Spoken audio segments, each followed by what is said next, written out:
Hi friends, ఈ సంవత్సరం సూర్యుడు మన మీద గట్టిగా పగబట్టినట్టున్నాడు కదా. ఏందో మార్చి నెలలో ఎండలకే తట్టుకోలేకపోతున్నాము. ఇంకా మే నెలలో ఎలాగ ఉండాలి ఏంటో. ఈ ఎండలకి చల్లగా ఏం చేసుకోవాలనిపించింది. ఫ్రిడ్జ్ ఓపెన్ చేసి స్ట్రాబెర్రీస్ ఉన్నాయన్నమాట, ఎప్పుడో తెచ్చినవి. ఇంకా అలా వేస్ట్ అయిపోతున్నాయి. డైరెక్ట్ తింటే పుల్లగా ఉంది, తినబుద్ధి కావట్లేదు అని చెప్పి ఇలా మిల్క్ షేక్ అయితే చేసుకున్నాను.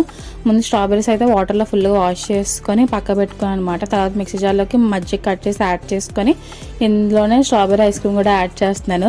ఇది కూడా ఎక్కువ ఉందన్నమాట. వీడియో చేద్దామైతే అనుకోలేదు, ఎందుకు అలా కలిసి వచ్చింది. స్ట్రాబెర్రీ ఐస్ క్రీమ్ కూడా యాడ్ చేసుకుని 2-3 స్పూన్ల వరకు పందారు కూడా యాడ్ చేస్తాం. మీరు వద్దంటే స్కిప్ చేసి అన్నీ కూడా యాడ్ చేసుకోవచ్చు. ఇందులో చల్లార్చిన పాలు కూడా యాడ్ చేసుకుని మూత పెట్టుకొని మెత్తం మిక్సీ పట్టేసుకోవాలి. ఇంకా గ్లాస్లో సర్వ్ చేసుకుంటున్నాను. ఐస్ క్యూబ్స్ అయితే యాడ్ చేయట్లేదు, ఎందుకంటే సడన్గా చేశాను కదా వీడియో. మీరు ఐస్ క్యూబ్స్ యాడ్ చేసుకోండి, ఇంకా చల్లగా ఉంటుంది. ఇంకా మేము స్ట్రాబెర్రీ ఐస్ క్రీమ్ యాడ్ చేసుకొని మంచిగా ఎంజాయ్ చేసాం అనమాట. స్ట్రాబెర్రీ మిల్క్ షేక్ టేస్ట్ అయితే మాత్రం చాలా బాగుంది. Please like, share and subscribe to మిక్కల్ సబ్ యూట్యూబ్ ఛానల్. ఫాలో అవడం మర్చిపోకండి ఫ్రెండ్స్. ఒక లైక్ కొట్టండి, వెళ్ళిపోకుండా.